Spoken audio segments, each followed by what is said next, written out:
Hola a todos, soy María Gómez Silva, bienvenidos de nuevo a la revista Inversión.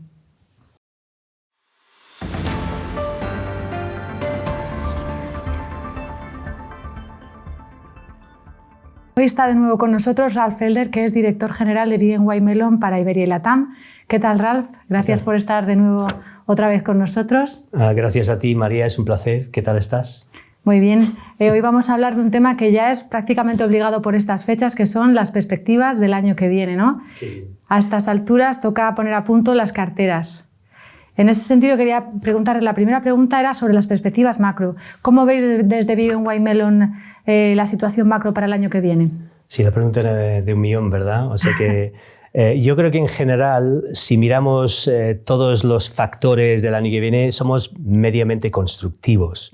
Entonces, si miramos el por qué somos constructivos, hay varios factores, ¿no? Primero, la euforia y la siguiente eficacia que vemos con el tema de las vacunas y los programas de programación de vacunaciones que hay en distintas partes del mundo, distintas velocidades, pero sin duda la eficacia de esa vacunación es importante en el contexto de la presión que quita de los hospitales. Más que si nos contagiemos o no del virus, el efecto del virus cuando lo tenemos es importante. ¿Y por qué es importante?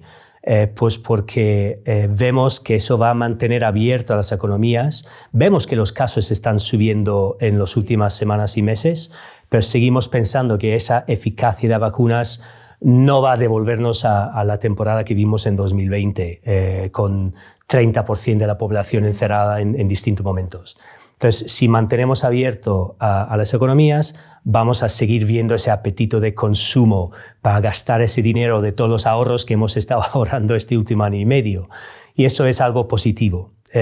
También vemos que habrá un segundo empuje a ese consumo en el medio plazo cuando se resuelve un poco todos estos estreses de capacidad y suministro de las empresas, de la parte industrial y las fábricas. O sea, cuando queremos comprar cosas ahora vemos que hay dificultad, pero eso en el medio plazo vemos que se va a resolver y empujar otra vez ese consumo. Los resultados de las empresas típicamente están saliendo bastante bien. Entonces hay empresas que no, pero en general la media es bastante positiva y eso para entrar en 2022 es algo que vemos que va a seguir y que va a apoyar bastante bien a la recuperación, añadido a un factor clave y eso es el sector financiero, que en 2008 fue unos grandes problemas y ahora es de los grandes potenciales soluciones. Están mucho más saneadas en los bancos en general, especialmente en Europa, y están bien posicionados para prestar dinero a esas empresas para seguir en la recuperación. Entonces, esos factores más específicos y en términos generales, vamos a ver, seguimos en un entorno de mucho apoyo por parte de bancos centrales y gobiernos. ¿Se va a retirar algo de esos estímulos? Está claro, pero siguen gastando dinero para apoyar las economías. Y nuestra visión es que seguirán gastando el dinero necesario hasta que no pueden. O sea, vamos a ver, habrá una factura que tendremos que pagar en algún momento, pero no lo vemos en el corto plazo y por tanto nos apoya esa liquidez de los bancos centrales y los gobiernos para mantener esta recuperación, por lo menos en el comienzo de 2022. No me gustaría ir mucho más allá de eso, porque ya sabemos que las previsiones pueden cambiar, pero por lo menos por ahora seguimos muy constructivos, o mediamente constructivos. ¿Y entonces cuáles son los riesgos de cara al año que viene? ¿La inflación? Sí, bueno, tú lo has dado. Entonces, yo creo que hay varios puntos de inflexión que tenemos que cuidar, es como siempre, pero lo has dado, o sea, la inflación y más que la inflación en general, la respuesta a la pregunta de que si es transitorio o si es algo más sostenido en el tiempo. Nuestra visión en general es que va a ser algo en el medio. Lo que quiero decir es que hay partes de esa inflación que están creando esta inflación energética de consumo ahora mismo que es muy alto, pero que son transitorios. En particular, por ejemplo, este problema de suministros que hemos estado comentando antes se resolverá en el medio plazo con más capacidad y eso ayudará a suavizar algo de esa inflación. También el problema de mano de obra, o sea, hay un problema de que aún no hemos vuelto a recuperar el empleo y hay sectores que están bajo estrés en sus fábricas de mano de obra para crear las cosas que queremos comprar. Entonces, estas son cosas que vemos algo más, por ejemplo, transitorio. Pero también tenemos que pensar que hay partes que son más sostenidas en el tiempo, empezando con algo que es curioso, que es la inversión responsable y la presión que es positivo para el clima, es positivo para el mundo, pero la adaptación de empresas a estos niveles de quitar carbón que están teniendo, el cambio de presión de todos nosotros como inversores para que cambien sus medios de negocio, tiene un coste en el corto plazo que es inflacionario. Eso lo vamos a seguir viendo en el año que viene. También la parte energética parece que se va a seguir en el corto medio plazo. Entonces, eso y otros factores nos hacen pensar que ¿dónde vamos a terminar? Pues probablemente con un tipo de inflación el año que viene más bajo de lo que estamos viviendo ahora mismo en estos momentos extremos, pero más alto de lo que hemos estado acostumbrados a vivir en los últimos años. Entonces eso es algo que tenemos que tener muy en cuenta cuando miramos activos y cuando miramos el futuro de nuestra inversión. Y en ese contexto que ha dibujado, ¿qué tipos de activos tienen más recorrido y cuáles estáis más cautos desde BNY Mellon? Somos constructivos, entonces eso para empezar, como dije antes, pero no podemos generalizar. Hay que tener muy enfocado una gestión dinámica en 2022 con tantos variables tan inciertos. Pero, he dicho, somos constructivos y por lo tanto en ese contexto seguimos apoyando renta variable como un activo que no como 2021, o sea, no esperamos el mismo tipo de recorrido, pero si elegimos bien las apuestas, sigue siendo un activo para tener en cuenta. El tema de renta fija yo creo que no es ninguna sorpresa, que en términos de mercado más inflacionario, la renta fija es difícil de forma generalizada verlo como positivo. En particular, estamos cuidando mucho la parte de renta fija de gobiernos, y eso especialmente si hemos estado utilizando esos bonos de gobierno para minimizar el efecto de volatilidad de renta variable. Entonces eso es algo que tenemos que tener en cuenta. Pero sí hay opciones en ciertas partes de renta fija. Y después hay otra parte que son los alternativos, productos que están involucrados invirtiendo en, por ejemplo, energía renovable, en áreas de consumo interesante, en proyectos inmobiliarios de infraestructura para el futuro. Entonces, hay renta variable en general, pero con cautela, apostando de forma muy concreta. Lo mismo para la parte de renta fija, apuestas muy específicas y alternativos para buscar una alternativa a renta fija o también a rentabilidad de dividendo. Y en una cartera equilibrada, ¿qué geografías veréis con más potencial y cuáles con menos? Me refiero a la renta variable. Sí.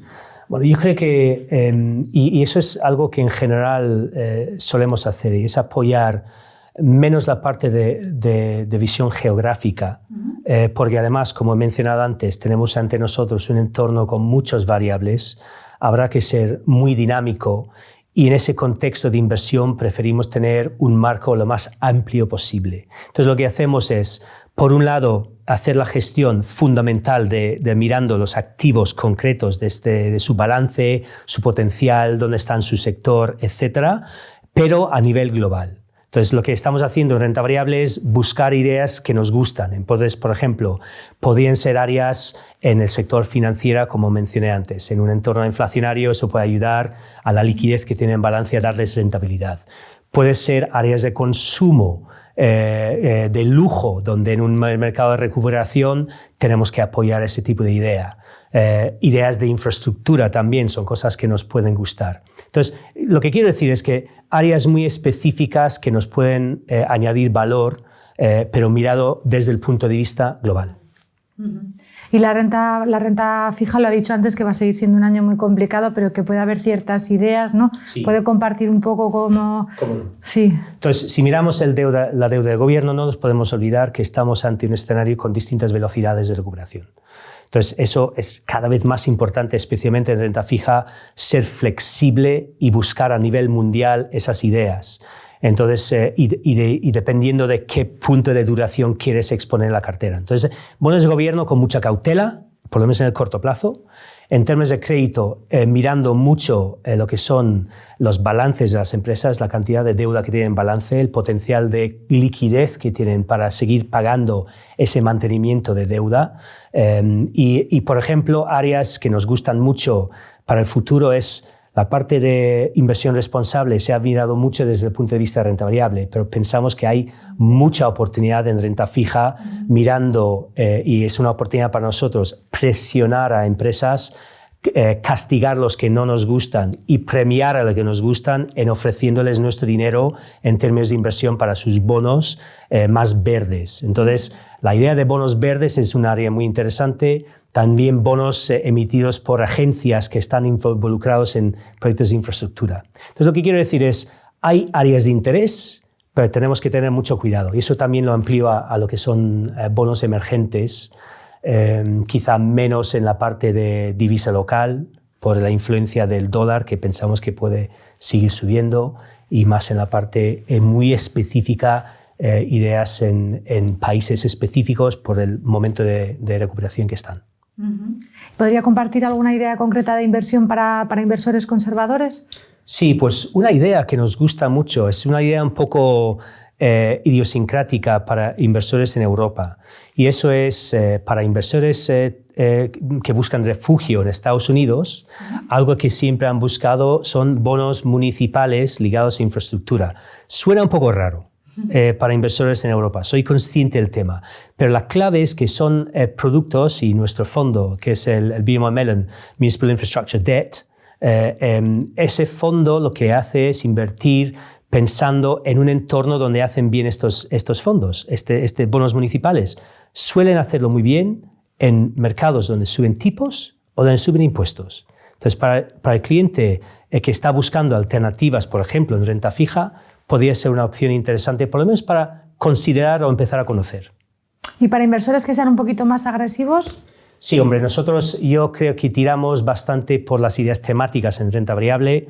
Yo diría que hemos hablado tú y yo más de una vez sobre nuestro fondo de blockchain, el BMO Mellon Blockchain Innovation. Es el único fondo de gestión activa en el mercado y pensamos que es una temática absolutamente revolucionaria que muchos analistas piensan que va a ser casi tan importante como fue el comienzo del Internet en su momento. Y otra temática que yo creo que también hemos hablado en el pasado es el tema de la movilidad. Tenemos un fondo que es el BMO Mellon Mobility Innovation, y ese fondo lo que hace es mirar la necesidad que tenemos de cambiar nuestros hábitos de movimiento, tanto por seguridad como por emisiones y por conveniencia con la cantidad de personas que vamos a estar conduciendo en el futuro. Entonces, esas serían 2 o 3 ideas para pensar para 2022.